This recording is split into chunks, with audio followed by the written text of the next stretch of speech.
여러분 안녕하십니까? 뉴스가 있는 저녁 변상욱입니다. 안녕하세요, 안보라입니다. 오늘 스튜디오에 정의당 이정미 대표께서 나오신다고요? 네, 정개특위 위원장 자리를 놓고 벌어진 민주당과 정의당 사이의 진실 게임을 풀어볼까 합니다. 네. 일방적인 해고 통보였는지 아니면 충분한 사전 협의가 있었던 건지 이번 주말에 차기 당대표 경선도 있는데 그것도 좀 얘기를 들어봐야 되겠고요. 네, 시청자 여러분의 질문도 함께 받고 있습니다. 샵 0945번의 유료 문자, 유튜브 팟빵 댓글 열려 있습니다.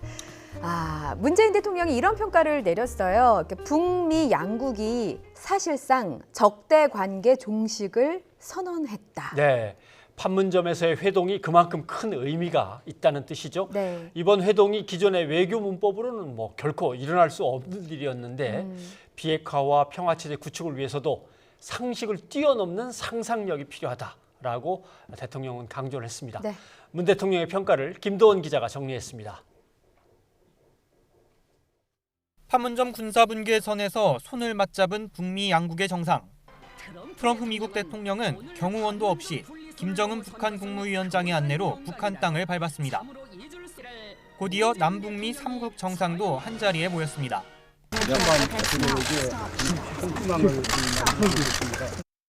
1953년 정전협정 체결 이래 처음인 이번 회동을 문 대통령은 새로운 시대의 시작으로 높이 평가했습니다. 남북에 이어 북미 간에도 문서상의 서명은 아니지만 사실상의 행동으로 적대관계의 종식과 새로운 평화시대의 본격적인 시작을 선언했다고 말할 수 있을 것입니다. 문 대통령은 트럼프 대통령의 파격적인 제안과 김 위원장의 과감한 호응이 없었다면 불가능했다며 판문점 회동 성사의 공을 북미 두 정상에게 돌렸습니다. 특히 기존의 외교 문법으로는 결코 일어날 수 없는 일이었다면서 역사의 진전에는 상식을 뛰어넘는 상상력이 필요하다고 강조했습니다. 완전한 비핵화와 항구적 평화체제 구축이라는 실로 어려운 역사적 과제의 해결을 위해서도 끊임없는 상상력의 발동이 필요할 것입니다. 문 대통령은 남북 간 군사적 긴장 완화도 이번 만남을 가능하게 한 배경으로 꼽았습니다. 판문점 공동경비구역 비무장화가 이뤄졌기 때문에 한미 정상이 함께 최초로 방탄복 없이 최전방을 방문할 수 있었다는 설명입니다. 남북관계 개선과 북미 대화 진전은 선순환을 이루는 거라고 문 대통령은 강조했습니다. 곧 재개될 북미 실무 협상이 한동안 난항을 겪어온 남북관계에도 긍정적인 영향을 줄 수 있을지 주목됩니다. YTN 김도원입니다. 네, 지금 우리에게 필요한 건 상식을 뛰어넘는 상상력. 이거 저도 절대 공감입니다. 예. 근데 현실 정치는 뭔가 얽히고 설킨 실타래 같은데 예. 상상력으로 어떻게 풉니까? 과거에 비슷한 일이 있었던 걸까요? 있죠. 미국 레이건 대통령과 소련 고르바초프 대통령 때 네. 서로 악의 제국이라고 막 비난하고 당장이라도 핵무기를 쏠 것처럼 싸웠었거든요. 그래서 사람들이 핵겨울 같다고 걱정하던 시절이 있었습니다. 그렇군요. 그런데 고르바초프가 이런 군비 경쟁은 정말 무의미하다라는 생각을 내놨죠. 그가 남긴 명언이 과거는 현재에 아무런 해답을 주지 않는다. 다만 우리에게 교훈을 줄 뿐이다. 그랬죠. 그렇죠. 예. 핵무기와 전쟁이 무슨 해답을 줬겠습니까? 그럼요. 예. 야만적이고 파괴적 이런 교훈만 주었겠죠. 그러자 이제 미국의 레이건 대통령도 화답을 했습니다. 네. 그래, 우리는 핵무기를 갖고 있어서 서로 못 믿는 게 아니고 예. 서로 못 믿으니까 핵무기를 자꾸 만들어갖고 쌓아놓고 있는 거야. 이게 서로 믿어버리면 그냥 게임이 끝난다. 이런 말이겠죠, 그죠? 그렇군요. 그런데 이게 두 지도자야 그렇지만 주변에서 가만히 있었겠습니까? 그럼요. 예. 무슨 소리냐? 얼마 전에는 소련을 악의 제국이라고 비난하지 않았느냐? 이렇게 옆에서. 그래서 이제 레이건 대통령이 거기에 딱 또 선을 긋습니다. 예. 그건 이미 과거 다른 시대의 얘기였다. 그 시대가 끝났다. 쿨하게 끝 이렇게 한 거죠. 예. 그리고 결국 이제 중거리 핵미사일 폐기 조약을 미국과 소련 간에 맺게 됩니다. 정말 쿨하게 요약해 주셨지만 다른 시대라는 결론이 오기까지 레이건과 고르바초프 이 두 지도자가 몇 번이고 만났을 거 아니에요? 정상끼리 만나서 회담한 것만 따져도 흥미로운데 예. 1985년부터 1988년 3년 사이에 제네바 회담, 레이캬비크 회담 그리고 서로의 나라를 오가면서 워싱턴 회담, 모스크바 회담으로 마무리가 지어지죠. 예. 좀 비슷하지 않아요? 느낌이 예. 옵니다. 1차 싱가포르 회담, 예. 2차 하노이 회담, 예. 두 나라를 오고 가면서 워싱턴 회담, 평양 회담. 아, 뭔가 멋진데요? 예. 말씀 들으면서 저는 순간 기분 좋은 상상을 한번 했어요. 해봤습니다. 예. 지금 우리에게 정말 필요한 게 바로 상상력. 상상력. 예, 상상력. 알겠습니다. 예. 분위기는 긍정적으로 흐르고 있죠. 트럼프 대통령은 김정은 위원장과 조만간 만날 것을 고대하겠다. 트윗을 또 날렸습니다. 아, 그럼 제가 또 상상력을 발휘해서 예. 그렇다면 김정은 위원장이 백악관으로 가는 겁니까? 뭐 불가능한 상상은 아닙니다. 예. 왜냐하면 북미 두 정상의 이해와 동기가 지금 거의 딱 맞아 떨어지는 그 시점이거든요. 그러니까 트럼프 대통령은 재선하고 싶고 그렇죠. 김정은 위원장은 국제사회의 일원으로 좀 존재감을 알리고 그럼요. 싶고. 예. 알겠습니다. 워싱턴에서 김희준 특파원이 전해온 내용도 함께 들어보시죠. 역사적인 판문점 북미 정상회동에 대한 흥분이 가라앉지 않은 듯 트럼프 대통령은 백악관 도착 뒤 연이틀 자찬과 기대 가득한 트윗을 날렸습니다. 김 위원장과 함께 좋았고 멋진 회동이었다며 그가 매우 건강해 보였다고 전했습니다. 이어 머자나 김 위원장과 다시 만나기를 고대한다고 말했습니다. 북미 정상이 각기 상대를 평양과 백악관으로 초청한 만큼 추가 회담에 대한 의지를 밝힌 겁니다. Well, I just asked him outside. I said, you know what? At the right time, you're going to come over. We're going to go over there. We have a ways to go yet. 트럼프 대통령은 북미 실무협상팀이 조만간 만날 것도 예고했습니다. 협상에서 서두를 건 없다면서도 궁극적으로 목표에 도달할 것을 확신한다고 덧붙였습니다. 김 위원장에게 만남을 요청한 건 훌륭했고 모두에 좋은 일이 생길 수 있다는 말도 남겼습니다. 북미 협상에 물꼬를 튼 판문점 회동 성과를 연신 과시하며 비핵화 협상 타결을 낙관한 겁니다. 이번 회동은 2020년 대선 재선을 노리는 트럼프 대통령의 정치적 승리라는 평가도 이어졌습니다. CNN은 이렇게 진단하며 김 위원장이 내년에 백악관을 방문할 가능성을 제기했습니다. 김 위원장이 자신의 정당성을 국제 무대에 확인시켜준 트럼프 대통령의 재선을 바라며 미 대선 이전에 핵협상 타결을 도모할 수 있고 선거용 외교적 성과를 원하는 트럼프 대통령의 이익과도 맞아 떨어진다는 분석입니다. 워싱턴에서 YTN 김희준입니다. 미국의 협상안이 유연해진 것이 아니냐 이런 관측도 있는데 이거는 무슨 뜻입니까? 네, 일부 언론들이 보도를 한 겁니다. 일각의 추측이긴 합니다만은 미국이 핵 폐기가 아니라 북한 핵의 동결 수준에서 받아들일 수 있다. 이런 분석이 나왔습니다. 네. 물론 뭐 미국 내 강경파들은 강력하게 부인하고 있습니다. 이제 협상 실무진을 꾸리고 있는데 협상 실무진이 여기에서 협상을 끝낼 거다. 조금 앞서간 보도처럼 보이긴 하는데 말이죠. 그렇군요. 예. 이제 결국은 뚜껑을 열어봐야 알 수 있는 그럼요. 문제인 거군요. 예, 강태혁 기자의 보도 보시겠습니다.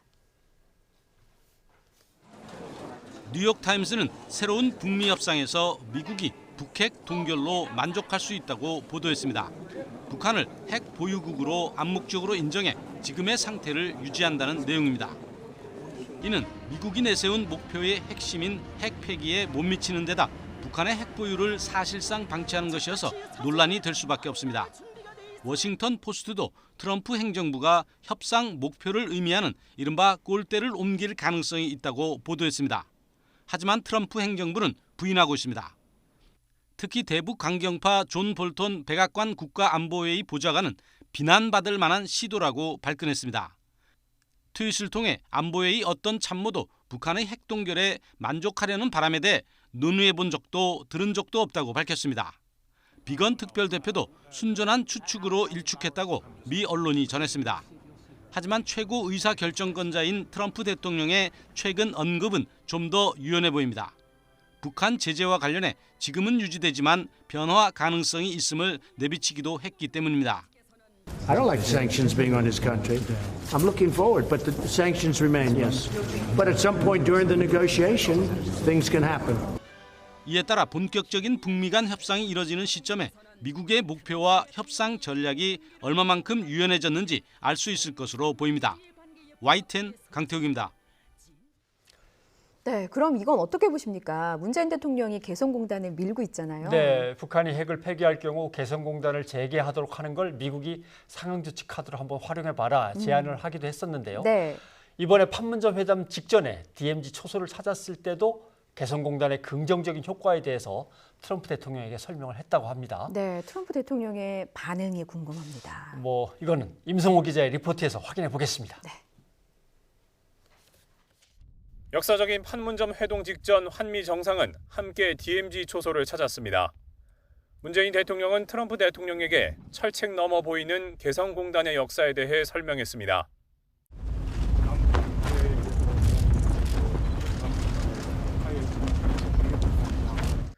판문점 회동 뒤 첫 국무회의에서 문 대통령은 개성공단의 긍정적 효과를 트럼프 대통령에게 설명했다고 다시 언급했습니다. 눈앞에 뻔히 보이는 개성공단이 남북 경제와 우리의 안보에 가져다 주었던 긍정적인 효과에 대해서도 설명할 수 있는 기회를 가졌습니다. 문 대통령이 트럼프 대통령에게 개성공단을 비롯한 남북 경협을 언급한 건 이번만이 아닙니다.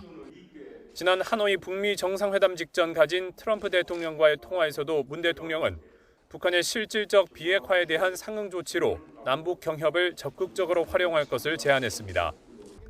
DMZ에서 개성공단을 직접 본 트럼프 대통령도 향후 협상 경과에 따라 변화가 생길 여지를 시사했습니다. I don't like sanctions being on his country. I'm looking forward, but the sanctions remain, yes. But at some point during the negotiation, things can happen. 판문점 회동 이후에도 문 대통령은 대북 제재를 유지하며 남북 경협도 그 틀 안에서 추진돼야 한다는 태도를 유지하고 있습니다. 북미가 대화 재개를 결정하면서 실질적인 비핵화 조치와 상응 조치 목록도 재논의될 수밖에 없습니다. 문 대통령은 개성공단과 금강산 관광 재개 등 남북 경협을 다시 적극적으로 제안하면서 북미 대화 촉진과 남북 관계 개선을 동시에 꾀할 것으로 보입니다. YTN 임성호입니다.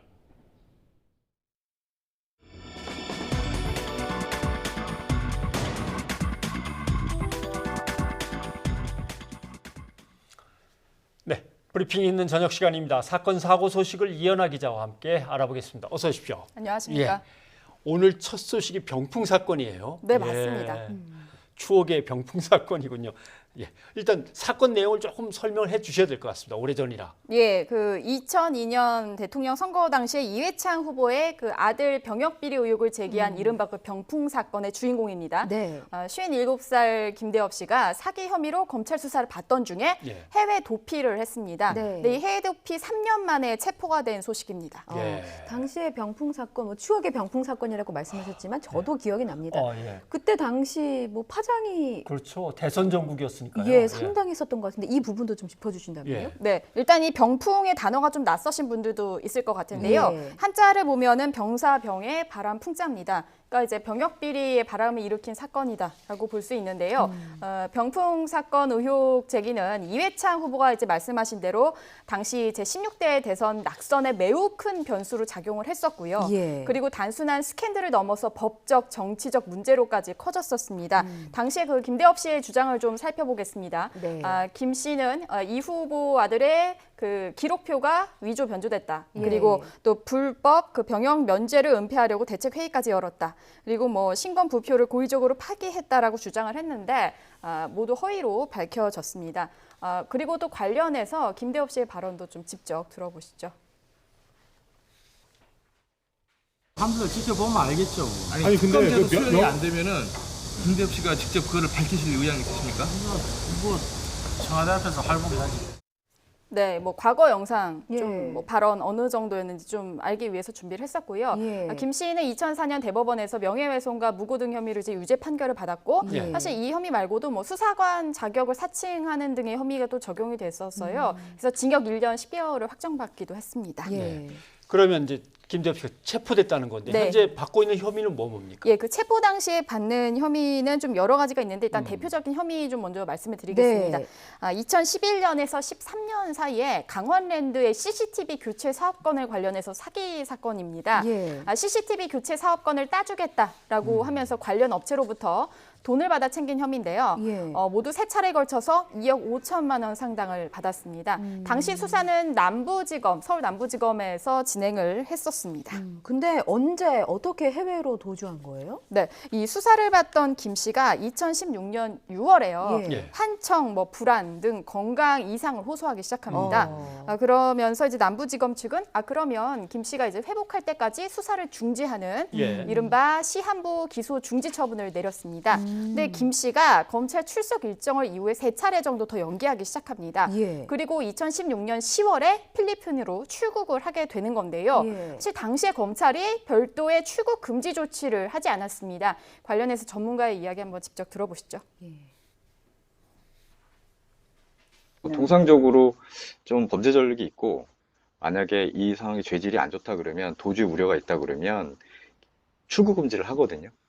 조사를 받을 때도 출국 금지를 하고 만약 기소 중지하더라도 출국 금지를 합니다.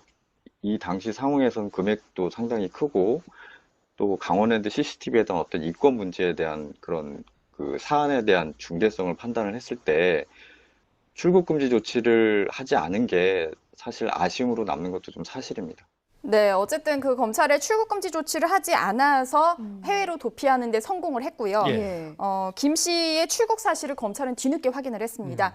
그래서 2016년 12월 기소 중지 처분과 동시에 김 씨에 대한 체포영장을 발부받아서 국내 소환을 시도했는데 예. 이미 김 씨와는 연락이 두절된 상태였던 겁니다. 그럼 필리핀으로 날아가서 네. 잠적해버리고 연락은 안 되는데 어떻게 체포가 됐어요? 네, 그리고 나서 검찰이 이제 2017년 1월에 국제 공조수사 요청을 했습니다. 네. 그래서 이제 이 필리핀의 한인 관련 사건만 전담하는 그 코리안 데스크가 있는데 이 코리안 데스크를 통해서 이제 소재 파악이나 검거를 지시하게 되고요. 예. 그리고 또 마닐라 인터폴에 공조수사를 요청하게 됐습니다. 그런데 최근에 이 김대엽 관련 첩보가 입수됐습니다. 이 김대엽이 말라떼 인근에 돌아다닌다는 내용인데 이 말라떼가 한인 밀집 지역입니다. 그래서 당시 탐문 수사를 했는데 행방을 찾지 못했다가 현지 정보원으로부터 새 정보를 입수하게 됩니다. 예. 그러면서 본격적인 수사가 시작이 된 건데요. 당시 이 김 씨가 사기 등 혐의로 이제 인터폴 수배 상태였던 거고요. 그래서 이런 그 공조 수사 끝에 지난달 30일 필리핀 이민청과 합동 수사로 체포에 성공하게 된 겁니다. 예. 그러면 이제 붙잡혔으니까 네. 앞으로 수사 그리고 처벌은 어떻게 될지도 궁금합니다. 네, 일단 국내에 송환이 되면 예. 즉시 아마 징역형 처벌 집행으로 예상이 됩니다만 순서가 있습니다. 예. 일단 검찰 법무부는 김 씨의 신병 확보가 우선이기 때문에 필리핀 쪽에서 김 씨를 추방하게 되면 예. 국내 송환 후에 이미 판결이 내려진 혐의에 관련해서는 처벌을 집행하고요. 예. 수사 중이었던 사기 혐의 관련해서는 수사를 재개할 것으로 보입니다. 예. 자, 다음 소식으로 가보죠. 다음 소식은 금은방 털이 사건입니다. 네, 예. 맞습니다. 사건 발생이 지난달 있었는데요. 예. 지난달 27일 새벽이었습니다. 새벽 4시 17분쯤에 부산에 위치한 금은방이었습니다. 강화 유리로 된 이 문을 망치로 부수고 침입을 해서요. 예. 금목걸이 등 2,300만 원 상당의 귀금속 8개를 훔쳐 달아난 일당이 부산진 경찰서에 잡혔고요. 예. 특수절도 혐의로 이제 23살 A씨와 10대 2명에 대해서는 구속영장을 신청했고 예. 다른 10대 2명은 불구속 입건한 상태입니다. 지금 영상으로 보시고 있는데 네. 너무 순식간에 벌어진 일이에요. 이 일당이 범행을 저지른 방식은 어떤 겁니까? 지금 얼굴까지 지금 다 가린 것 같은데. 네, 맞습니다. 일단 금은방에 들어가서 귀금속을 훔치는 데까지 걸린 시간은 딱 20초였습니다. 예. 굉장히 빠르게 진행을 했는데요. 예. 일단 신원 파악 피하기 위해서 얼굴을 가렸고 미리 준비한 둔기로 강화 유리를 부쉈습니다. 예. 그리고 또 다른 이가 이제 진열장에 전시된 그 귀금속을 미리 준비한 봉투에 담아 넣었는데요. 여기에 이들의 그 치밀한 범죄는 끝이 아닙니다. 차량 2대까지 준비를 예. 했었는데요. 일단 차량 한 대는 범행 후에 바로 도주가 가능하도록 이 차 안에 한 명이 또 대기하고 있었고요. 예. 그리고 만일의 사태를 대비해서 그러니까 돌발 상황에 대비해서 범행 장소에서 약간 떨어진 곳에 또 다른 한 대를 또 대기시켜 놓기도 예. 했습니다. 영화에서 너무 자세히 보여주는 것도 문제가 그러게요. 있는 것 같아요. 이렇게 네. 계획을 다 시나리오별로 다 짰나 봐요. 예. 네. 근데 이들은 어떻게 해서 아는 사이들입니까? 일단 뭐 범행 주도는 23살 A씨가 있고 나머지는 10대인데요. 예. 아는 동생 그리고 또 SNS를 통해서 돈을 벌게 해주겠다는 글을 옮겨서 예. 그 공범을 모집을 했습니다. 이들이 왜 이런 범행을 저질렀나 예. 현재까지 경찰 진술로 확인된 바로는 예. 유흥비 마련으로 확인이 됐습니다. 저런, 예. 그리고 사실 이 사건의 범행이 처음이 아닙니다. 그러니까 이 범행을 하기 2시간 전에도요. 이미 울산의 금은방에서 귀금속을 훔쳤습니다. 그런데 그곳에서 훔친 귀금속의 금액이 적다라고 판단을 해서 2시간 만에 부산으로 이동해서 다시 범행을 저지른 것입니다. 아, 참 나이로 봐서는 정말 과감한 이 짓을 저질렀는데 너무 대담한 예. 범행이죠. 네. 아무튼 앞으로 뭔가를 보도하거나 영화를 만들 때 이 범행 장면들을 너무 세세하게 묘사하는 걸 좀 피해야 될 것 같은 생각이 드네요. 네. 네. 이현아 기자 수고하셨습니다. 감사합니다.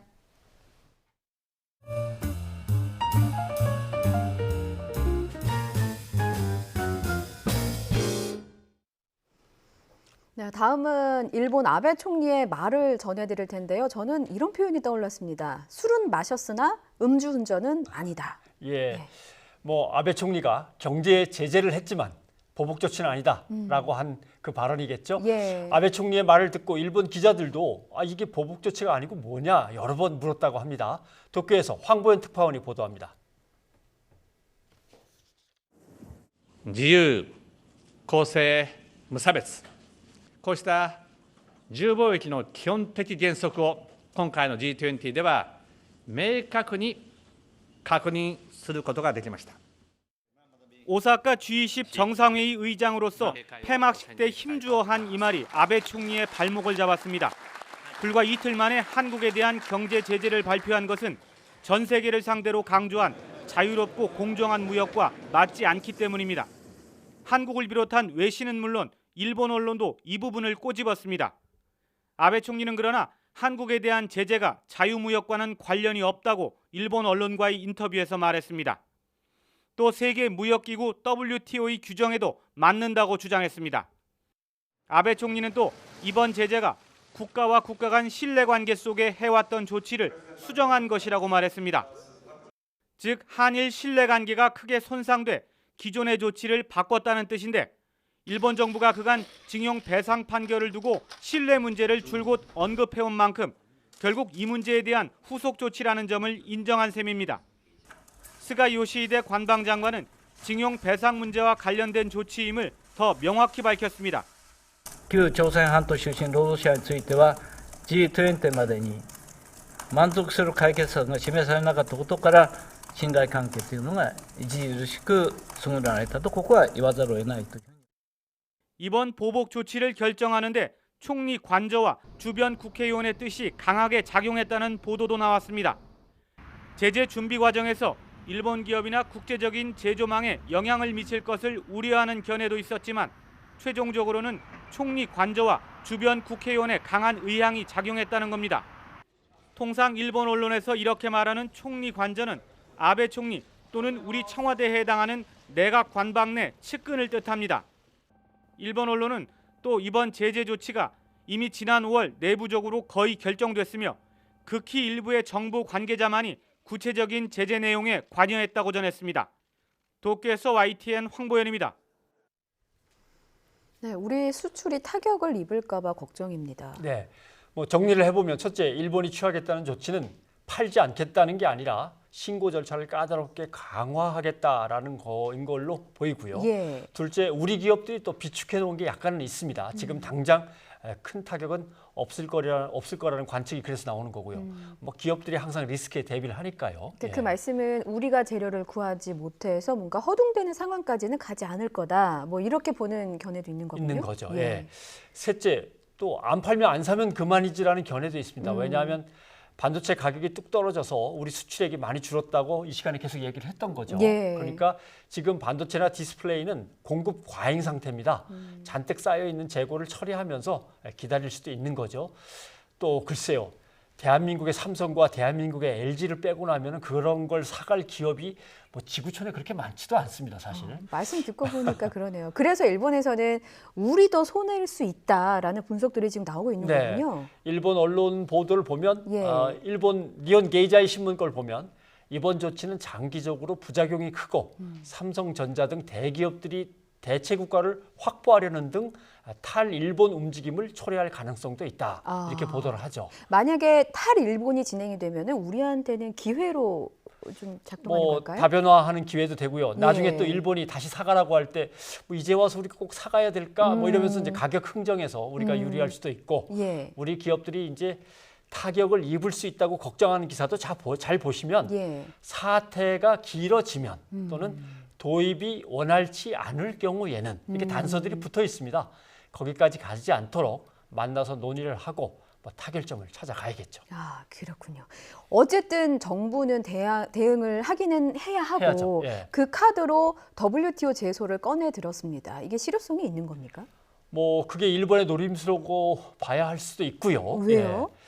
WTO 제소 절차가 최소 1년 반 이상 걸리니까요. 시간을 버는 거죠. 결론이 나기까지 오랜 시간이 걸리지만 그 사이에 나타나는 피해까지는 막을 수는 없다. 그렇습니다. 그래서 정부가 아마 고심하고 있을 겁니다. 이 부분은 한현희 기자의 보도 보시겠습니다.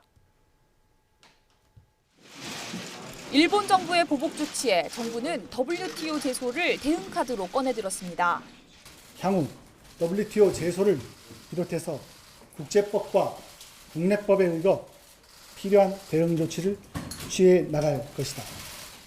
그러나 아베 신조 일본 총리는 이번 조치가 WTO의 규칙에 맞고 자유무역과 관계가 없다고 곧바로 맞받아쳤습니다. 일본의 이 같은 반응은 WTO의 제소 절차가 최소 1년 6개월 이상 장기간 진행된다는 점을 노린 것으로 보입니다. 실제 지난 2013년 미국의 세탁기 반덤핑 관세에 대해 제소해 3년 뒤 승소했지만 제소 기간 우리는 수천억 원의 피해가 발생한 것으로 알려졌습니다. 또 후쿠시마 수산물 수입 금지에 WTO로 맞섰다가 항소심에서 패소한 일본 사례처럼 설사 이기더라도 뒤집힐 가능성도 배제할 수 없습니다. WTO 제소 자체가 갖는 의미는 있겠습니다만 사실상 한국 정부가 현재 경제계가 입을 타격을 조금 더 줄이거나 할 수 있는 조치로서의 WTO는 그다지 큰 의미가 없는 것 같습니다. 또 전쟁 가는 국가를 추진 중인 아베 정부가 국제기구를 통해 역사 갈등을 부각하겠다는 다목적 카드로 사용했을 수도 있습니다. 경제 갈등이지만 결국 외교 해법이 우선돼야 한다는 지적이 있지만 우리가 꺼낼 수 있는 카드는 그리 많지 않아 보입니다.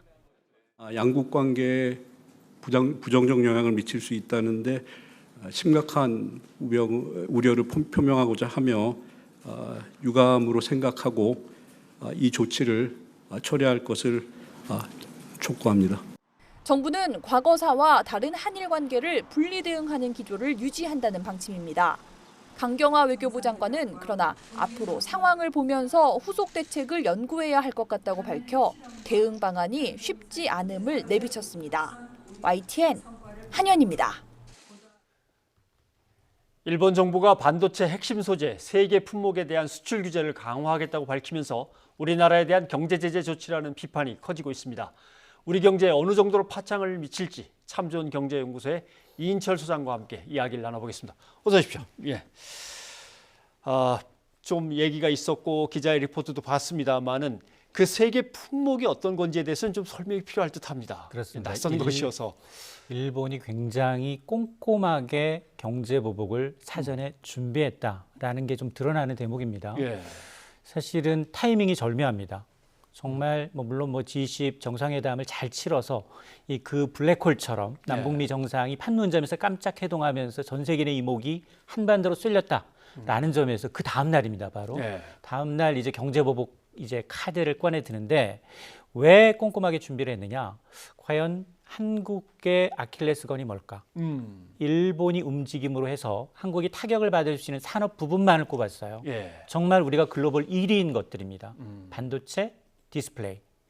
거기에 일본산 소재가 빠진다면 한국의 공장이 멈출 수 있는 게 뭐냐를 따진 겁니다. 그래서 이 3가지 소재를 보게 되면 주로 반도체와 디스플레이의 어떤 일본이 세계 시장 점유율이 압도적으로 많은 적게는 70%, 많게는 90%예요. 그럼 우리가 얼마나 수입을 하고 있냐를 좀 따져보니까 올 1월부터 5월까지 수입 기준입니다. 우리가 이제 일본에서 수입한 3개 품목의 대일 의존도가 적게는 93%, 예. 많게는 93%입니다. 와, 93. 네. 예. 그러니까 이 가운데 이제 불화수소라고 해서 이 독성이 강한 기체인데 반도체 웨이퍼를 세척할 때 쓰는 이 액체만 50% 미만이에요. 그러니까 그동안 이 불화수소만 공급 다변화를 해왔지 실질적으로 나머지 두 개, 플로린, 폴리이미드라든가 아니면은 이제 포토레지스트와 같은 반도체 원판에 미세하게 회로를 인쇄하는 데 쓰는 감광액 같은 경우에는 90%가 넘기 때문에 예. 이들 제품을 정말로 이제 그동안은 이제 굉장히 자유스럽게 수출 수입이 가능했다면 정부가 90일 동안 꼼꼼하게 들여보겠다는 건 아니겠습니까? 예. 건건이 다 검사를 맡고 수출해라라는 겁니다. 이렇게 되면 차일, 필일 이제 수출을 미루면서 그렇죠. 한국 업체들의 타격을 주겠다라는 의도입니다. 뭐 기업한테 팔지 말아라 할 수는 없는 거지만 한 건건당 뭐 60일, 90일씩 살펴본 다음에 수출을 허가한다. 이렇게 되면 엄청 길어질 수도 있고 뭐 우리도 나름대로 비축된 것들이 있다고 하지만 그걸 뭐 몇 년치를 쌓아놓을 일도 없고 뭐 몇 달치 그저 맞습니다. 비상용으로 쌓아놨을 건데 결국 우리가 만약에 입게 된다면 피해는 얼마나 정도나 되겠습니까? 지금 우리 반도체 디스플레이 업체들이 쌓아놓고 있는 재고를 보니까 한 2달 내지 석 달 정도분입니다. 그 정도? 그 정도는 이제 좀 견딜 수 있는 물량인데 근데 장기화되면 왜 양쪽 다 치명타가 될 수 있느냐? 지금 사실 반도체와 이제 디스플레이의 상황을 보게 되면 우리가 국내 전 세계 글로벌 시장 점유율 1위지만 예. 호화 상태입니다. 아, 호화여서 예. 지금 계속해서 이 재고가 누적돼 있는 상황이거든요. 예. 그러다 보니까 장기 작업으로 가면 우리 기업뿐만이 아니라 일본 기업들도 타격이 될 수밖에 없고 일본 현지 경제 관련 단체들, 예. 언론들이 계속해서 이 아베 정부의 이런 시도를 굉장히 반대하고 있습니다. 예. 그 이면을 좀 들여다보면 사실 최대 고객사한테 반도체 부품을 팔지 않는다라는 건 예. 70에서 90% 매출을 포기하겠다는 겁니다. 일본 기업 입장에서 보면. 그리고 우리가 이 디스플레이 패널을 만들어줘야 일본에서는 TV와 휴대폰을 만들어 파는 소니, 예. 파나소닉이 매출이 직접적으로 줄어듭니다. 그렇죠. 자기네도 다시 가지고 가서 또 만들어서 팔아야 되니까. 그렇습니다. 예. 또 여기다 자충수가 될 수 있는 게 이렇게 목리를 부린다고 그러면 지금 아무리 중요하고 지금은 수율도 좋고 적기에 굉장히 높은 이제 고급의 어떤 원자재를 일본에서 공급을 받지만 국내로 돌려 예. 탈일본화를 부추길 수 있다는 것 때문에 오히려 일본 내에서도 이건 자충수가 될 수 있다라는 비난이 나오는 대목입니다. 예. 이건 지금 해당 기업들 중심으로 얘기를 이제 들었고 우리 경제 전반에는 이번 조치와 이번 조치에서 우리가 생각하게 되는 것들이 이제 어떤 변화를 가져오게 될까 이것도 궁금합니다. 맞습니다. 지금 수출 상황이 너무 좋지 않습니다. 예. 지난해에는 우리가 수출 6천억 달러를 돌파했어요. 그런데 지금 수출이 7개월 연속 뒷걸음질 치고 있습니다. 그 가장 큰 이면에 뭐가 있느냐? 미중 무역 전쟁이 장기화되다 보니까 반도체 수출이 거의 4분의 1 토막이 나고 있고요. 여기에다가 이 미중 무역 전쟁으로 인해서 우리의 중국 수출이 급감하고 있습니다. 예. 이런 것들이 영향을 미치고 있는데 일본마저 규제로 가서 우리가 정말 강대강으로 정말 맞부딪힌다면 우리는 타격이 더 클 수밖에 없습니다. 상대적으로 일본은 내수 시장이 있기 때문에 좀 견딜만 하지만 따라서 이제 당초 올해 목표로 했던 수출 6천억 달러 달성은 좀 물건을 갈 수밖에 없는 상황인데요. 예. 자, 그럼에도 불구하고 이렇게 지금 일부에서는 이런 이제 포화 상태인 반도체 재고 그리고 디스플레이 재고가 소진이 되면 결국은 가격은 반등할 수밖에 없고요. 예. 이걸 구매하는 게 일본만이 아니에요. 예. 미국 업체들, 애플이나 휴레패커드와 같은 업체들조차도 한국산 이제 반도체 부품을 사들여서 만들어야 되거든요. 예. 그렇게 되면 결국 일본의 자충수가 돌아서 미국 기업까지 타격을 미칠 수 있기 때문에 이 부분은 아베 정부가 가장 꺼리는 부분이기 때문에 오히려 이 보복 지속 여부를 고민해야 되는 대목입니다. 예. 의미를 이제 바꿔서 생각해 보면 우리는 강제징용 배상 조치에 대한 보복 아니냐라고 하는 거고 아베 총리는 전혀 그런 건 아니다라고 하는데 보시기는 어떻습니까? 맞습니다. 사실 아베 총리가 직접 대놓고 뭐 지금 한국 경제에 대한 보복 조치는 아니다. 보복을 해놓고 보복 조치는 아니다라고 얘기하는 게 어불성설이다. 그리고 이제 일본 언론조차도 대다수가 한국 대법원의 이제 강제징용 배상 판결이 가장 큰 이유가 아니냐라는 이제 보도를 내놓고 있습니다. 자, 이 말의 의미를 좀 들여다보면 아베 총리 뭐라고 얘기하고 있냐? 한일 양국 간 신뢰관계가 현저하게 훼손됐다. 근데 그 구체적인 내용을 얘기를 하지 않고 있어요. 그러다 보니까 일본 언론이나 다른 이제 국가, 중국조차도 이제 보복이기 때문에 지금 비난의 화살을 일본으로 돌리고 있는 상황 아니겠습니까? 그러다 보니까 만에 하나 우리나라도 마찬가지입니다. 지금 강대강으로 나갈 수밖에 없거든요. 그러니까 지금 당장 우리가 할 수 있는 카드는 세계무역기구에 이건 불공정 협정에 이제 해당되기 때문에 이 경제 보복은 이제 반드시 WTO 제소를 통해서 바로잡겠다라는 건데 물론 이 기간, 이 WTO 제소라는 건 장단점이 뚜렷이 구별이 됩니다. 일단 우리가 승소하게 되면 대의명분에서 일본이 분명 경제 조치는 잘못됐다라는 걸 다른 국가한테 알리는 효과가 있지만 단점은 뭐냐? 우리가 승소해도 기간이 너무 길고요. 그 사이 피해는 피해를 입을 수밖에 없고 또 하나는 이게 강제할 규정이 없다는 거예요. 강제 규정은 없다. 그렇습니다. 그러다 보니까 우리 이제 이 단기적으로 할 수 있는 부분이 많지 않다라는 점에서 이 큰 우리 외교적 이제 어떤 묘를 좀 살려야 되는 부분입니다. 끝으로 하나만 더 여쭤봐야 될 것 같습니다. 과거에 이러한 경제 보복과 관련해서 WTO에 제소가 되고 그 제소에 의해서 분쟁이 어떻게 해결이 돼버리거나 아니면 뭐 판결이 나서 벌어진 상황이 있는지요? 일단 이처럼 경제보복권을 끊으라면 이제 2010년도 일본이 중국의 히토류 수입 금지 제한 조치를 WTO 제소를 했습니다. 당시에 이제 1심에서 이제 중국이 패소를 했는데 그 기간이 거의 3년이었어요. 3년. 그러니까 그 기간 동안 히토류는 전적으로 중국이 압도적으로 많이 갖고 있기 때문에 일본은 우회적으로 다른 수입처를 다변화하면서 피해왔고 그 결정이 나지만 중국은 절대 응하지 않았습니다. 그러니까 이제 이 행정력에 의한 구속이지 이제 법적인 구속력이 없기 때문에 따르지 않아도 되고요. 그리고 이 미국과는 우리는 반덤핑과 관련해서 11건의 WTO 제소를 해서 우리가 10건 승리를 했어요. 근데 일본은 그 중재 절차를 따르지 않습니다. 그러니까 구체적으로 가서 WTO 한다라는 거는 액션조차는 전 세계적인 이목을 끌 수는 있지만 그 결과, 승소 결과에 대해서는 따르지 않아도 준수하지 않아도 되는 것이기 때문에 이 부분에 대해서는 다소 이제 우리가 좀 검토해야 될 대목입니다. WTO에서 일단 이기고 그걸 가지고 명분을 삼아서 다른 어떤 조치들을 엮어가지고 또 일본을 압박하는 이런 이제 장치가 필요하겠군요. 알겠습니다. 인철 의원님 오늘 고맙습니다.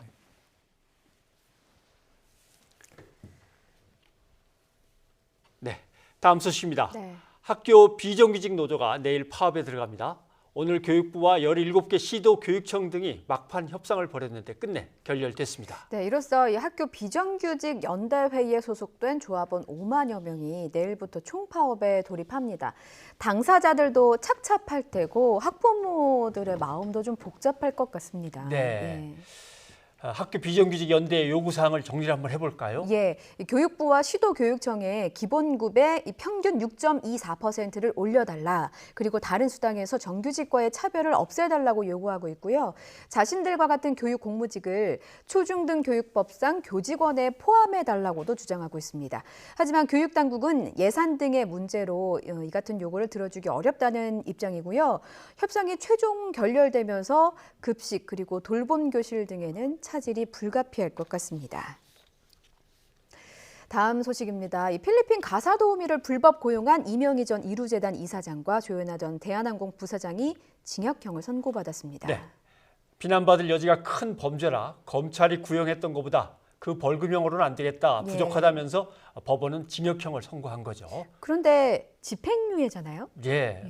뭐 검찰의 구형보다 더 큰 형을 선고했다는 거에 이제 의미를 두어야 되고요. 물론 집행유예로 풀려나긴 했습니다만 이들 모녀에 대한 재판이 아직 끝난 건 아닙니다. 다른 혐의로도 재판이 진행 중입니다. 박기현 기자가 정리했습니다. 굳은 표정의 한진그룹 두 모녀가 취재진의 질문에도 입을 다문 채 법정을 나섭니다. 원래 벌금형 구형 받으셨잖아요. 징역형 생각하셨습니까? 국민들께 심경 한 말씀만.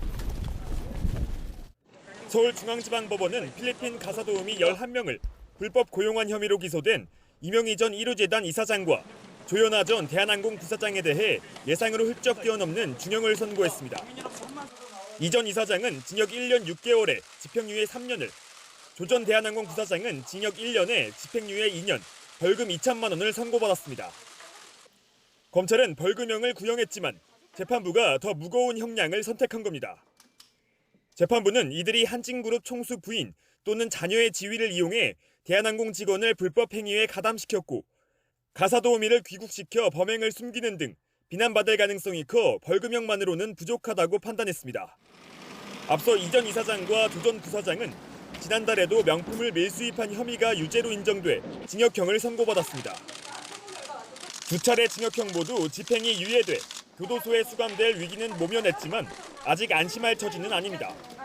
이 전 이사장은 운전기사 폭행 혐의에 대한 재판이 기다리고 있고 조 전 부사장은 남편 폭행과 자녀 학대 혐의에 대한 수사가 여전히 진행 중입니다. 이른바 땅콩회항 사건으로 불거진 갑질 의혹이 꼬리를 물고 이어지면서 한진그룹 일가의 법원행 발걸음은 앞으로도 한동안 계속될 것으로 보입니다. YTN 박기환입니다. 마약 투약 혐의로 구속됐던 가수 박유천 씨도 집행유예를 받고 풀려났습니다. 네, 2달 만에 구치소에서 나온 박유천 씨, 봉사하면서 살겠다고 밝혔는데요. 재판부가 왜 집행유예를 내린 것인지 이경국 기자가 설명해 드립니다. 검은색 정장을 입은 박유천 씨가 구치소 밖으로 걸어 나옵니다. 구속된 지 2달 만에 집행유예를 선고받고 석방된 겁니다. 많은 분들께 정말 심려 끼쳐드린 거 정말 진심으로 다시 한번 사과드리고 싶고요. 앞으로 사회에 많이 봉사하면서 열심히 정직하게 해보도록 하겠습니다. 박 씨는 1심 재판에서 징역 10개월에 집행유예 2년을 선고받았습니다. 또 140만 원의 추징금과 함께 보호관찰과 치료명령도 받았습니다. 재판부는 다리털에서 필로폰이 검출된 걸 봤을 때 박 씨가 짧지 않은 기간 마약을 투약한 것으로 판단했습니다. 다만 초범이고 구속 이후 깊이 반성하는 점을 고려했을 때 집행유예를 통해 재사회화 기회를 주는 게 낫다고 결론 내렸습니다. 박 씨의 마약 투약 의혹은 옛 연인 황하나 씨의 경찰 수사 과정에서 처음 불거졌습니다. 상습 마약 구매와 투약 혐의로 구속된 황하나 씨가 박 씨를 공범으로 지목한 겁니다. 이에 박 씨는 억울하다며 이른바 눈물의 기자회견을 자처해 결백을 주장했습니다. 나는 결코 마약을 하지 않았는데 나는 이렇게 마약을 한 사람이 되는 건가 하는 두려움도 휩싸였습니다. 마약을 한 적도 없고 권유한 적은 더더욱 없습니다. 하지만 조사 과정에서 마약을 구매하는 장면이 담긴 CCTV 등 구체적인 증거가 나오자 뒤늦게 자신의 혐의를 인정했습니다. 1심 선고 공판에서도 3차례 마약 구매와 6차례 투약 여부를 묻는 재판부의 질문에 박 씨는 모두 인정한다고 대답했습니다. 앞서 박 씨에게 징역 1년 6개월을 구형했던 검찰은 조만간 항소 여부를 결정할 예정입니다. YTN 이경국입니다. 변상욱의 뉴스가 있는 저녁, 이번에는 차기 대선 주자 선호도 여론조사 결과를 살펴보겠습니다. 네, 자유한국당 황교안 대표, 이낙연 국무총리에게 밀려서 1위 자리를 내주게 됐습니다. 조은지 기자가 자세히 짚어드립니다. 차기 대선 주자로 누구를 가장 선호합니까? 여론조사 기관 리얼미터의 이 질문에 이낙연 국무총리가 황교안 자유한국당 대표를 누르고 1위에 올랐습니다. 이낙연 총리가 21.2%, 황교안 대표가 20.0%로 오차 범위 이내 박빙이지만 황 대표가 1위를 빼앗긴 건 지난해 12월 이후 처음입니다. 이 총리가 넉 달 연속 상승세인 반면 황 대표는 지난해 11월 조사 시작 이후 처음 하락했습니다. 정치 신인 황 대표의 신선함이 떨어진 데다 외국인 임금 차별 발언과 아들 자랑, 엉덩이 춤 등 이딴 헛발질이 고스란히 반영됐다는 분석입니다. 언론이 좌파에 장악돼 있다는 것이죠. 그래서 우리가 좋은 메시지를 내놓으면 하나도 보도가 안 됩니다. 실수하면 크게 보도가 됩니다. 황 대표는 공개 행사를 줄이는 대신 물 및 광폭 행보로 반전을 꾀하는 모습입니다. 비박계 좌장 김무성 전 대표와 취임 이후 처음으로 독대해 3시간 동안 현안을 나눴고 본인에게 공개적으로 쓴소리를 날린 김문수 전 경기지사와도 만났습니다. 전임자인 김병준 비상대책위원장과 친박계 맏형격인 팔선의 무소속 서청원 의원, 당원로인 박관용 전 국회의장과 MB정부의 윤중현 전 기재부 장관까지 접촉면도 다양합니다. 문재인 정권 실정을 막아내고 국민들의 민생을 구하기 위한 여러 방안들을 놓고 고견을 청취하는 중입니다. 다만 홍문종 의원의 탈당으로 촉발된 친박계의 동반 탈당 불씨가 여전히 남아있는 데다 예결위원장 당내 경선을 앞두고 번진 개파 간 대결 양상 역시 부담입니다. 여기다 다음 주 윤석열 검찰총장 후보자 청문회 과정에서 황 대표의 법무부 장관 시절 국정원 댓글 수사 압박 의혹이 다시 불거질 수 있다는 점도 또 다른 변수입니다. 허니문 기간은 끝났다는 당 안팎의 불안한 시선 속에 황교안 대표의 광폭 행보가 보수 통합과 내부 결속에 얼마만큼 효과가 있을지 본격적인 시험대에 올랐습니다. YTN 조은지입니다. 네, 대선 예비 후보 지지율 조사에서 1위가 누구냐 이렇게 따져봤는데 네. 뭐 이 통계는 조금 입체적으로 볼 필요도 있을 것 같아요. 아, 입체적으로. 그러니까 개인을 넘어서 진영 전체로도 좀 계산을 해봐야 된다. 봐야죠. 예. 예비 주자 중에 민주당 진영 인물만 보면 네. 이낙연, 조남 생략하겠습니다. 예. 직함도 생략하고 예. 이낙연 21.2, 이재명 9.3, 김경수 6.2, 박원순 5.3, 지금 그래프에는 없습니다만 김부겸 4.3, 모두 합치면 46.3입니다. 예. 46.3%. 대선에서 승리하려면 뭐 일단 45%는 넘어야 되거든요. 예. 민주당 그 선을 지금 넘겼죠. 예. 그러면 이제 한국당도 계산해 봐야겠죠. 예. 제가 해보겠습니다. 저 역시도 조남 직함 생략합니다. 황교안 20, 홍준표 5.8, 뭐 역시 그래프에 없습니다만 나경원 3.2, 오세훈 3.1% 이렇게 나왔고요. 합치면 32.1%. 그렇죠. 그러니까 민주당과 14.2%포인트 차입니다. 그러면 그 다음으로는 뭘 봐야 됩니까? 뭐 그 다음으로는 일단 예. 변화 추이를 봐야 되는 거죠. 그렇군요. 과연 이것이 증감으로 볼 때는 누구는 올랐고 누구는 내렸느냐라고 예. 하는 문제인데 예. 그렇게 볼 때 지금 범민주당 진영은 계속 오르고 있는 중이고요. 범한국당 진영은 떨어지고 있는 중이죠. 예. 그게 이제 가장 큰 문제다 이렇게 볼 수가 있는 겁니다. 예. 그렇다면 한국당 입장에서는 뭔가 전략이 필요하지 않나 뭐 이런 생각도 좀 그렇죠. 드는데요. 왜냐하면은 다 합쳐봤자 예. 민주당과 10% 이상의 격차가 나오고 있는데 예. 이거를 극복하려면 과연 예를 들면 극우 성향을 보이는 쪽에 가서 얘기를 하자니 중도 성향에서 자기들한테 건너올 표가 줄어드는 거고 그렇다고 중도 신경을 쓰다 보면은 본래부터 자기네 텃밭이던 예. 극우 성향을 갖고 있는 쪽이 대한애국당, 지금 예. 이름을 바꿔서 우리 공화당이 됐습니다만 예. 또는 새로 생길 기독교 극우 정당 예. 이런 데로 이제 날아가 버릴 수도 있고 그래서 아마 조금 속을 끓이면서 좀 심각하게 고민을 하고 있을 건데 어떤 예. 전략이 나오는지도 우리가 한번 지켜봐야죠. 예. 네. 저희 지금 정치권 얘기하고 있는데 이분 얘기를 좀 빼놓을 수 없을 것 같습니다. 심상정 의원입니다. 정의당 심상정 의원의 자리를 두고 정치권이 옥신각신하고 있습니다. 네. 예. 선거제도 개혁안을 논의하는 정개특위 위원장 자리 문제죠. 우선 어떤 이야기가 오고 가는지부터 짚어보겠습니다. 김영수 기자입니다. 연동형 비례대표제 도입을 주장하며 단식과 장외투쟁을 벌였던 야 3당 대표가 다시 뭉쳤습니다. 국회 정개특위 위원장이 자유한국당 손에 넘어가 선거제도 개혁이 좌초될 수 있다는 불안감에 민주당의 결단을 촉구했습니다. 야 3당 대표는 패스트트랙을 이끈 여야 4당 공조 결별까지 언급하며 민주당을 압박했습니다. 정개특위 위원장을 자유한국당으로 넘겨서는 안 된다. 이걸 확실히 하고자 하는 것이고. 그런데 정작 야 3당 가운데 바른미래당의 원내 사령탑이 가장 먼저 반기를 들었습니다. 여당과 제1야당을 중재하며 가까스로 국회를 정상화하려는데 대표가 나서서 다시 문제를 꼬이게 하려 한다는 겁니다. 이렇게 찬물을 끼얹는 듯한 이런 기자회견은 멈췄으면 좋겠다는 게 제 생각입니다. 한국당도 야 3당이 의석을 늘리려는 꼼수를 부린다며 물러서지 않았습니다. 야 3당은 자신들의 밥그릇만 보지 말고 국민들의 목소리에 귀 기울이기 바랍니다. 그것만이 민주당 2, 3, 4 중대라는 꼬리표를 뗄 수 있는 길입니다.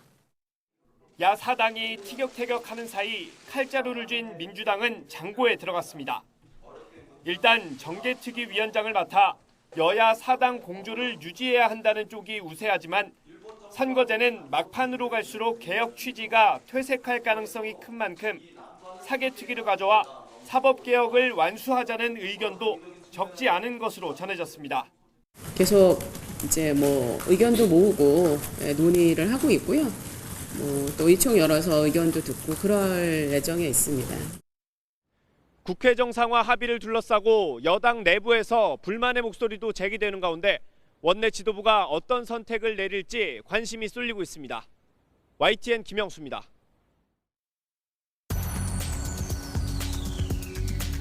이들 위원회 활동 기간을 2019년 8월 31일까지 연장하고 특별위원회 위원장은 교섭단체가 맞대 의석수 순위에 따라 한 개씩 맡기로 하였습니다.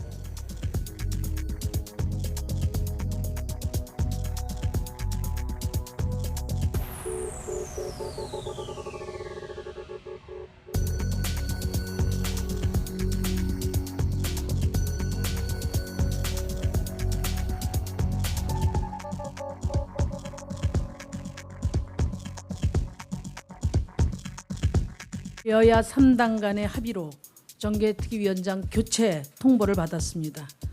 쉬운 말로 해고 통보를 받았습니다.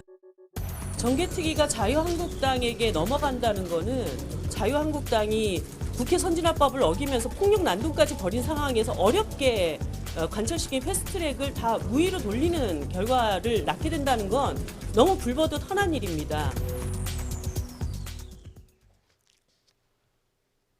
네, 국회 정치개혁특별위원회 심상정 위원장에 대한 해고 논란이, 물론 해고라는 표현은 심상정 위원의 표현입니다만은 민주당과 정의당 간의 진실 게임으로 번지더니 이제는 여야 공조가 크게 흔들리는 상황까지 이르렀습니다. 오늘 정의당의 이정미 대표를 이 자리에 모셨습니다. 어서 오십시오. 네, 안녕하세요.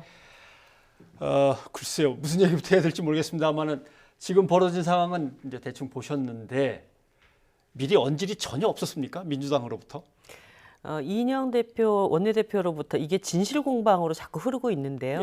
상식적으로 그냥 생각해 보시면 됩니다. 정의당에게 그러한 사전 협의나 통보가 있었다면 정의당이 그렇게 하세요 했을 리도 없고 또 지금 이 상황에서 저희들이 이렇게 펄쩍펄쩍 뛸 리도 없지 않습니까? 뭐 심상정 의원이 민주당이 지난주 월요일이죠. 월요일 날 3당 합의가 되고 나서 자유한국당이 그 합의를 파기하면서 결과적으로 정개특위 시한이 이제는 다 끝나가는 그 상황에서 이렇게 그냥 뭐 정개특위에서 아무것도 못하고 넘어가면 큰일 나지 않냐. 합의 처리가 안 된다고 한다면 지금 6월 말까지 시한이 있으니 그냥 의결을 하자. 그리고 나면은 내가 무슨 위원장 자리에 연연하겠냐. 그렇죠. 이렇게 했던 이야기 밖에는 없습니다. 거기에서의 핵심은 자유한국당이 연장 처리를 합의해주지 못한다면 6월 말까지 정개특위 시한 안에서 그 정치개혁안을 통과시키자라고 했던 그 얘기가 핵심이거든요. 그러면 뭔가 예를 들면 특위 연장이 최우선이고 위원장 얘기는 그 다음에 여야가 다시 합의를 해봅시다. 뭐 이렇게 얘기됐는데 그 얘기는 아마 내가 희생 얼마든지 된다. 해도 특위 된다. 연장이 지금 불가능할 것 같으니까 그 의안 처리를 하자 이렇게 제안을 했던 것입니다. 그렇군요. 네. 알겠습니다. 근데 입장을 이제 쭉 그동안의 경과를 살펴보면 6월 임시국회 열려고 의원들한테 합의서 받으러 다니고 되게 열심히 땀을 흘리셨는데 오히려 민주당보다 더 정의당이 열심히 뛰신 것 같은데 뭔가 이렇게 좀 뒤통수를 맞은 기분이 드십니까? 사실 자유한국당이 지금 한 80일을 국회를 올스톱시킨 상황이었고 20대 국회에 들어와서 17번째 보이콧을 한 것입니다. 그리고 뭐 거의 국회를 다 들러 없다시피 폭력 난동을 부린 상황인데 거기에다가 또 교섭단체 간에 어렵게 합의한 내용을 번복을 했단 말이죠. 나경원 원내대표 들어서서 본인이 사인한 것을 지금 두 번째 부정을 한 것입니다. 지난 12월 15일 날 5당 합의도 부정을 했고 이번 지난 월요일 날 교섭단체 간의 합의 사인도 스스로 부정하는 이런 꼴이 되었기 때문에 정의당 입장에서는 이렇게 자유한국당에게 질질 끌려가서는 안 된다. 다수당이 다 하자고 하는데 한 당 반대하면 모든 것을 할 수 없는 이런 상황이 앞으로 계속되어서는 안 되기 때문에 자유한국당 그렇게 안 와도 국회가 운영된다는 것을 보여주자. 국회법에 예결위원장 선출과 관련해서 5월 31일 임기 만료가 지나고 나서도 예결위원장을 선출하지 못하거나 예결위원 명단을 내지 않으면 본회의에서 의장님이 직권하에 뽑을 수 있게 돼 있습니다. 그래서 그렇게 뽑아가지고 추경 처리를 하면 되는 것이지 자유한국당이 이제까지 자신의 어떤 과오나 잘못에 대해서는 적반하장격으로 우리 얘기 들어주지 않으면 들어설 수 없다고 한 거를 민주당이 다 수용한 것에 대해서 저희들이 이해할 수 없다는 것이죠.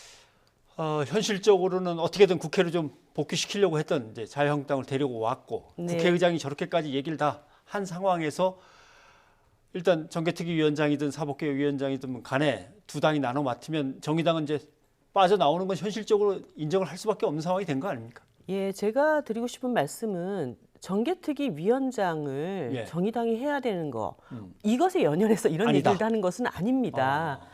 뭐 그 정개특위가 국민들이 열망했고 여야 사당이 합의한 연동형 비례대표제의 기본적인 원칙이 관철된다면 예. 그 자리에 누가 앉아 있는들 그게 무슨 상관이 있겠습니까? 그런데 그렇게 어렵게 패스트트랙까지 태워놓은 그 정개특위 안을 자유한국당이 철회하라고 계속 요구를 했고 예. 우회로를 선택한 것입니다. 정개특위 위원장을 자르고 자유한국당을 뜻을 관철시키기 위한 우회로를 선택을 한 것인데 그거를 사실 더불어민주당이 받았다는 거 이것에 대해서 저희들이 분노를 하는 것이죠. 그러면 만약에 정개특위 위원장이 자유한국당에게 넘어간다면 패스트트랙에 올려놓은 그 안은 거의 휴지 조각처럼 될 거다라고 예상을 하시는 건가요? 네, 그렇습니다. 지금 이게 문제가 뭐냐면요. 사법개혁 특위안에 올라간 패스트트랙안은 네. 법사위 90일을 통과하지 않아도 됩니다. 원래 법사위 심의 안건이기 때문에요. 네. 그런데 정치개혁 특위에 올라간 안은 180일 지나고 90일 법사위에 또 가야 되고 본회의 60일을 가야 되기 때문에 정개특위 시한 안에 이 안을 처리하지 못하면 사실 사법개혁 특위 그 공수처 설치 법안도 처리하기가 어렵게 돼 있습니다. 네. 지난 여야 사당이 본회의에 이 안건이 부의될 때 처리 순서를 정한 바가 있습니다. 선거제도 처리하고 공수처 처리하고 검경수사권을 처리한다. 그렇죠. 예. 사당이 이렇게 합의를 해놨기 때문에 정개특위 안에서 6월 31일 최소한 8월 31일 이 연장 시한 안에 선거제도 개혁과 관련돼서 망치를 두둥겨야만 예. 연내 12월 달 본회의에 선거제도 개혁도 통과되고 공수처안도 통과될 수 있는 이런 상황으로 되어 있습니다. 예. 그래서 정개특위 위원장 문제가 굉장히 중요하다는 말씀을 드리는 겁니다. 그래서 지난번 기자회견하고 그 흐름을 보면 민주당이 어떻게든 맡아갖고 정치개혁 완수해라. 이제 이런 뉘앙스로 말씀하시는 걸로 들립니다. 예, 손학규 대표님께서 이제 그런 얘기를 강하게 하셨는데요. 예. 정의당 입장에서는 이 해고를 쉽게 받아들이기는 뭐 그렇게 쉽게 얘기하기는 어려운 얘기입니다. 예. 그래서 저희들이 말씀드리는 거는 첫 번째 원칙은 자유한국당은 절대 안 된다. 안 된다. 두 번째 원칙은 민주당이 설사 이 정개특위를 맡는다 하더라도 그거 맡아놓고 아무 일도 안 하면 자유한국당이 맡은 거랑 뭐가 다를 게 있습니까? 예. 8월 31일 연장 시한 이 내에서 반드시 선거제도 개혁과 관련돼서 심의 의결해야 된다라고 하는 것이 저희들의 원칙입니다. 네, 알겠습니다. 근데 혹시 한간에서 이런 얘기도 합니다. 민주당도 연동형 비례대표제 뭐 그렇게까지 하고 싶지 않았던 건 아닐까? 이렇게 네. 쉽게 자유한국당한테 슬그머니 내놓는 걸 보면 네. 이런 얘기도 나오는데 약간 타당성은 있나요? 사실 예결위원장 선출을 금요일 날 이번 주 금요일 날 자유한국당이 한다는 거 아닙니까? 예. 그것도 경선을 통해서 한마디로 추경은 어음을 받은 거고 정개특위 심상정 자르는 건 현찰로 준 겁니다.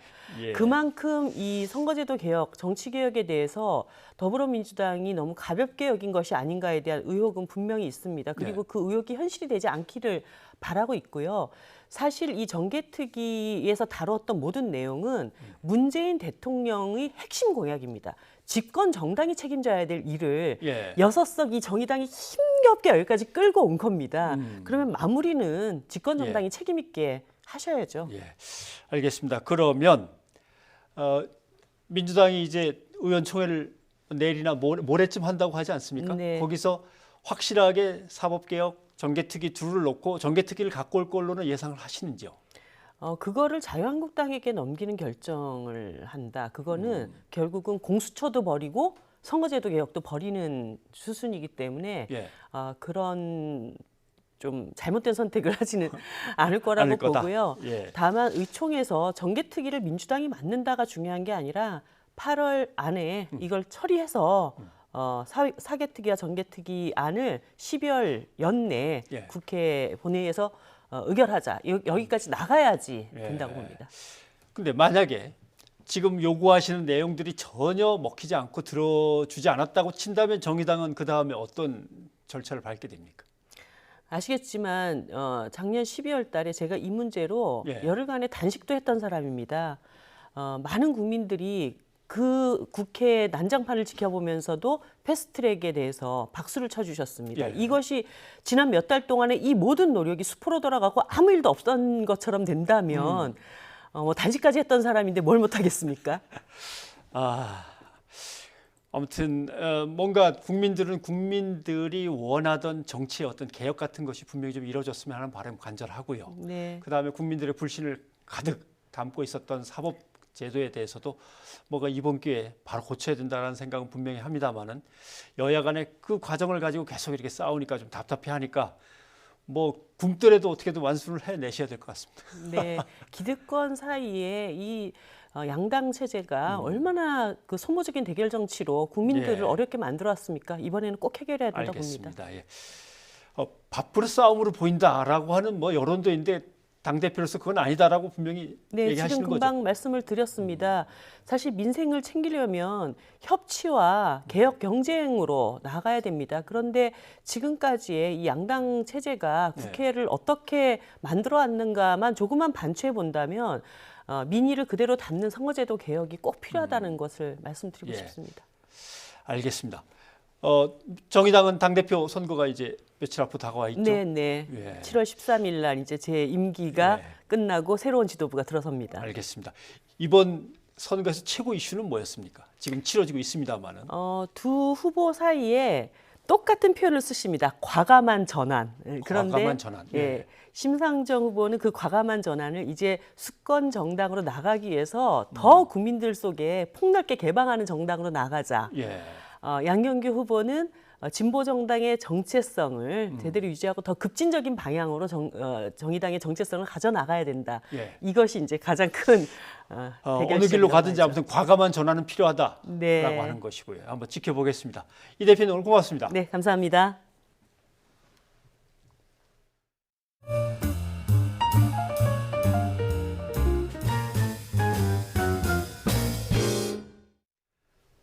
네, 홍콩으로 가보겠습니다. 홍콩의 민주화 시위가 새로운 국면으로 전개되는 양상입니다. 이 홍콩 시위대가 한때 입법회 청사를 점거했는데 뭐 홍콩 정부 그리고 중국 정부까지도 나서서 강력 처벌하겠다고 경고했거든요. 이거 폭풍이 만만치는 않을 것 같습니다. 베이징에서 강성웅 특파원이 보도합니다. 성난 홍콩 시민들이 입법회 청사 유리벽을 부수고 들어가 대회의실을 점거했습니다. 시민을 대변해야 할 입법회가 이른바 송환법을 강행하고 시위를 폭동으로 규정한 데 대한 반발입니다.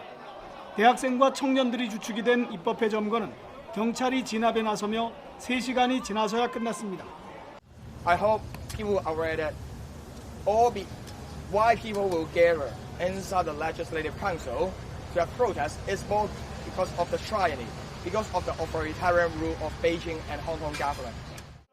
하지만 입법회 점거가 당국의 강경 대응을 불러올 조짐도 보입니다.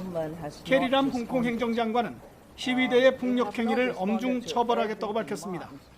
미국과의 무역 협상 재개 합의로 한숨을 돌린 중국 정부도 대응 수위를 높일 태세입니다. 中央政府坚决地支持香港特区政府和警方依法处置该事件. 시위 현장에서는 타이완의 청천백일기가 등장해 홍콩과 타이완의 정서적 연대가 확인되고 있습니다. 이번 시위로 50명 이상이 다치고 3명이 중태인 데다 당국의 처벌이 예고돼 후폭풍도 예상됩니다. 송환법 반대로 시작된 홍콩 시민들의 시위는 점점 새로운 국면으로 전개되고 있습니다. 베이징에서 YTN 강성웅입니다. 다음 소식입니다. 이란 핵 합의가 최대 위기를 맞고 있습니다. 이란이 서방국들과 핵 합의에서 정한 전홍축 우라늄 저장 한도를 넘겼습니다. 네, 이란은 조만간 이 우라늄 농도까지 높이겠다는 입장입니다. 황보선 기자입니다. 이란의 전홍축 우라늄 독립원소의 양이 205kg으로 약 2kg 정도 저장 한도를 넘겼다. 국제원자력기구 IAEA는 사찰단이 이런 사실을 확인했고 사무총장이 집행이사회에 보고했다고 밝혔습니다. 이로써 이란은 2016년 1월부터 3년여간 지켜온 핵 합의상 의무를 처음으로 어기게 됐습니다. 무함마드 자바드 자리프 이란 외무장관도 사실 여부를 묻는 취재진의 질문에 그렇다고 확인했습니다. 그러면서 유럽 측이 해야 할 일을 한다면 이번 조처는 되돌릴 수 있다며 유럽을 압박했습니다. حالا تا الان نه تنها اروپایی‌ها اصل تعهداتشون انجام ندادن بلکه حتی مقدمه اجرای تعهداتشون بعد از حدود 14 ماه تازه داره. 이란은 미국이 일방적으로 핵 합의를 탈퇴한 지 1년이 된 지난 5월 8일 전홍축 우라늄과 중수의 저장 한도를 넘기겠다고 발표한 바 있습니다. 또 60일이 지난 오는 6일 안으로 유럽이 미국의 제재에 맞서 이란산 원유 수입을 재개하지 않으면 2단계 조처를 시작할 것이라고 경고했습니다. 2단계 조처는 핵무기 개발의 신호탄으로 볼 수 있는 우라늄 농축 수준의 상향을 뜻합니다. 이란은 아직 핵 합의에서 정한 우라늄 농축도 3.67%는 지키고 있습니다.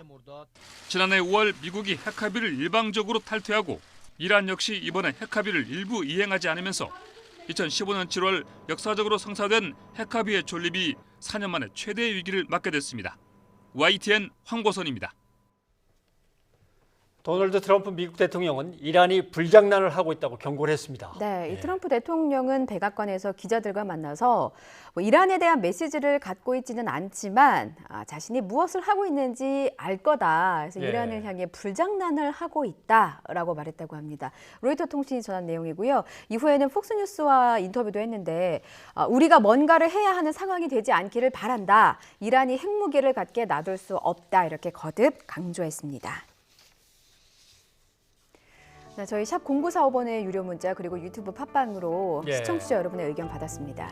2991님, 이정미 대표와의 인터뷰 보시면서 올린 글 같은데 고 노회찬 의원님을 보고 정의당을 지지하고 있습니다. 이정미 대표 힘내세요 라고 적어주셨네요. 네, 조금 전에 스튜디오 나가셨는데 아마 이 응원을 들으셨을 것 같습니다.